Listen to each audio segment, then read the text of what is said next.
الشعر الوارد في سبيل الشاعر يعيش في مدينته خاطئ يحدث في ألوان معاني جميلة لا يحبه هو كله، لكنه يستمع كثيرا ممن يتصدق وليس جاهلا.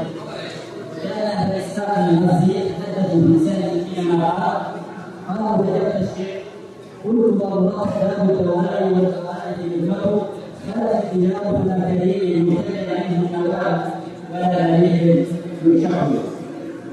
سيكتب هذه الهيئة البسيطة مطبعها حاكمت فيه هوى قلبي الذي يصل بيني وبينك لا يلي. الله عليك يا اسد كيف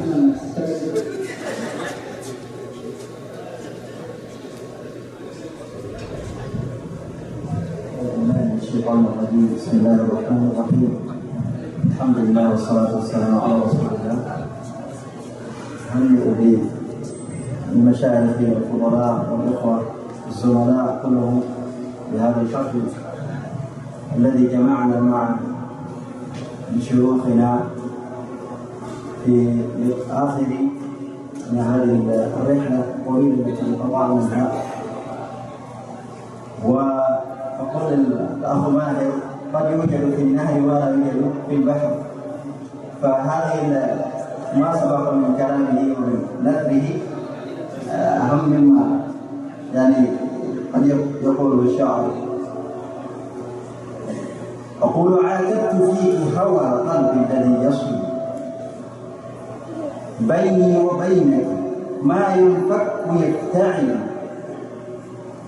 حسبي بحبك يا بان غبا شرفا ذكر الصلابة في الغارات أقتتل. إني أسير هوى قد قيل في لجم كما يقال لهلك أبعر الذل، ما زال يولي زنادا في تلهبها زاك فنفسي منك تشتعل. فما اللذاذة في دنيا لذي شغف ولا يقيم على آلائها ثمن، ولا الفراق يقيه شر لوعته ولا الوصال بكاف حينما يصل.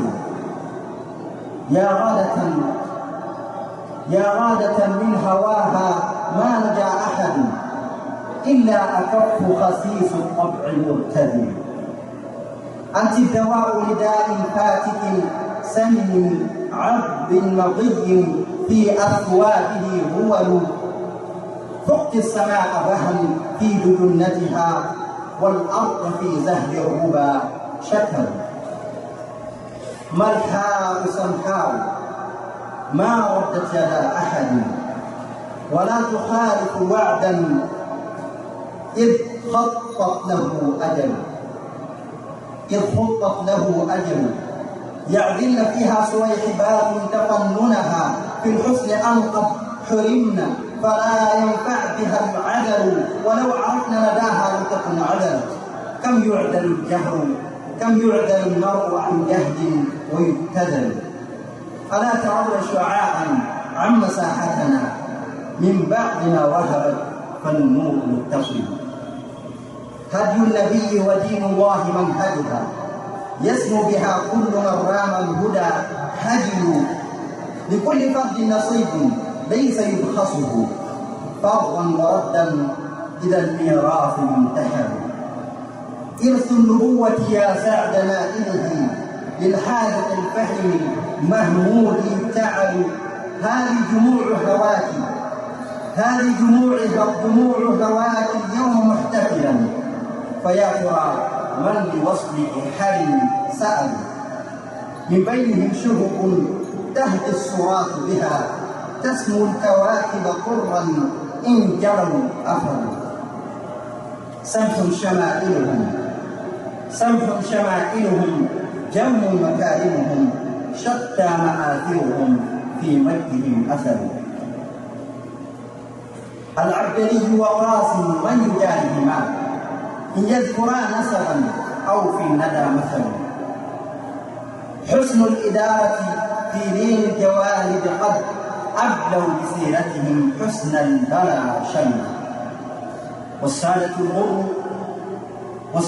الغر ممن كان همهم نشر العلوم فلا ينتابهم كسل، شقوا حياض العلم في كل ناحية إذا تطوف على أرجائها نهر، كالغيث يحوى عميق البحر منه كما تهوى القفار جلاه ليس يختزل. استسمع المشاعر يعني في هذا الوقت الطويل الذي عندي قصيدة أخرى في طيب إن شاء الله. الله يجزيكم. السلام عليكم.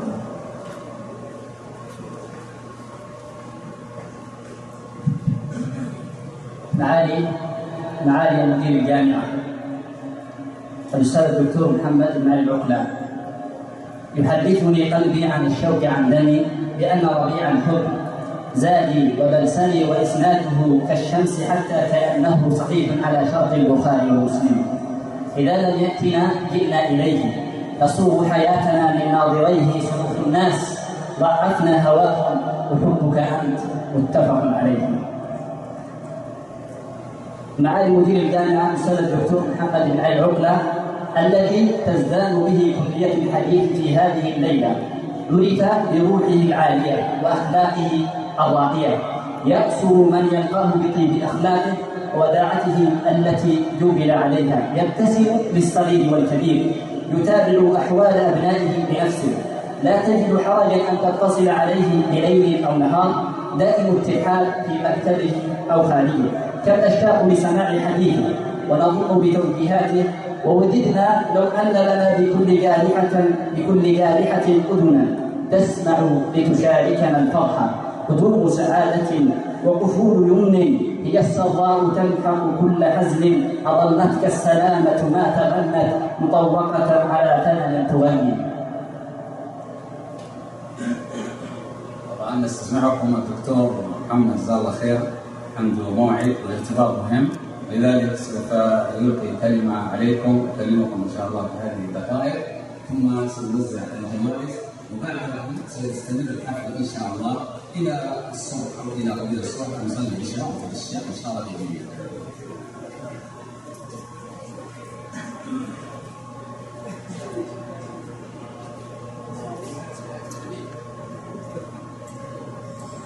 بسم الله الرحمن الرحيم. الحمد لله رب العالمين، والصلاة والسلام على أشرف الأنبياء والمرسلين سيدنا محمد وعلى آله وصحبه أجمعين. أصحاب الفضيلة والسعادة، إخواني وزملائي الحضور، أبنائي الطلاب الخريجين من كلية الحديث، أحييكم جميعا بتحية الإسلام، السلام عليكم ورحمة الله وبركاته.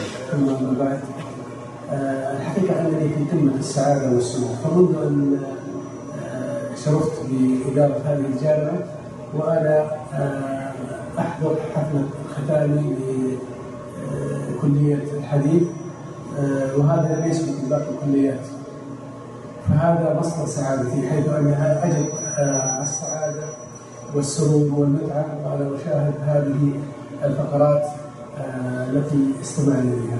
فيما يتعلق بأبنائنا الطلاب، الحقيقة لا أقرب على عروس. الكلمة الضافية لأخي وزميلي فضيلة أمير الكلية الشيخ حسين العبدلي، وما أسندها بنصوص أو بنص لسماحة الشيخ صالح الفوزان الله كبار العلماء. أتمنى من جميع أبنائنا الطلاب أن يعني يدونوها ويضعوها يعلقوها، أن تكون نصب أعينهم في تعاملاتهم مع المخالف ومع أيضا الجميع، لأن فيها حقيقة التوجيهات نحن جميعا بأمس الحاجة إليها. فهذه الأمر إن شاء الله سيتولى أخي وزميلي فضيلة الدكتور حسين العميد المبدع. وفي هذا المساء المبارك يتواجد معنا فضيلة عميد شؤون الخريجين الشيخ الأستاذ الدكتور عبد العزيز الأحمدي، وهو حقيقة يرغب أن يكون هناك مزيد من التواصل بينكم وبين هذه الأعمال البعثية التي قدمت جهودا كبيرة كان آخرها وليس بآخر، ملتقى الخريجين الرابع من قارات اوروبا والامريكتين واستراليا.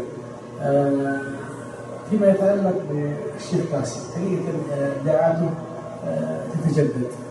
انا ابديت رغبتي وهي حقوق الفكره هذه ستنسب الى كليه الحديث ان يطور هذه الفكره ويشارك بها في الحفل الختامي لأعمال بشؤون الطلاب واللي سيكون إن شاء الله مساء يوم الثلاثاء 4 رجب بإذن الله تعالى. وندعوكم جميعا لحضور هذا الحفل وأن تكون ضمن الفقرات بل أهم الفقرات هذه الفقرة. أرجو من الشيخ قاسم أن يعتبرني أحد أبنائه فأسلوبه يعني هذا جيد، وأتمنى أنه يخصص لي من غدا المصروف عشان من أجل أني أتعامل مع هذا المنطق، وإن كنت أتوقع أني لا أخرج بنتيجة في هذا الجانب فإن شاء الله تعالى يعني نجد منه الدعاء بإذن الله تعالى والتوجيه. أكرر الشكر والتقدير لإخواني وزملائي بكلية الحديث على رأسهم عميد الكلية الشيخ الدكتور حسين وكلاء الكلية ورؤساء الأقسام وكافة أعضاء هيئة التدريس على ما يبذلونه من جهود مباركة في سبيل تعليم وتوجيه وتثقيف أبنائنا وطلاب كلية الحديث وسائر الكليات. والله أسأل أن يوفق الجميع لما يحبه ويرضاه إنه ولي ذلك القادر عليه. أعتذر عن عدم المواصلة لأننا سنبدأ بعد قليل بعد صلاة العشاء حفل تكريم المتفاعلين من أعضاء هيئة التدريس ومن الإداريين والعاملين في هذه الجامعة الذين أفنوا وزارة شبابهم خدمة للعلم وطلاب العلم. فأنا أستسمحكم عذرا أن تأذنوا لي وسوف يواصل الحفل فقراته بإذن الله بعد الصلاة. طيب إن شاء الله إن شاء الله. لا الدكتور حفل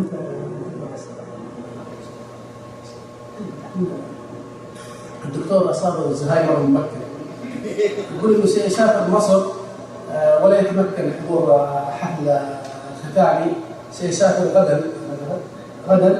غدا ويعود بعد أسبوع، يقول إنها الوقت ما يمضي. طبعا احنا نكمل بعد أسبوعين. جزاك الله خير. ممكن بيت شعر؟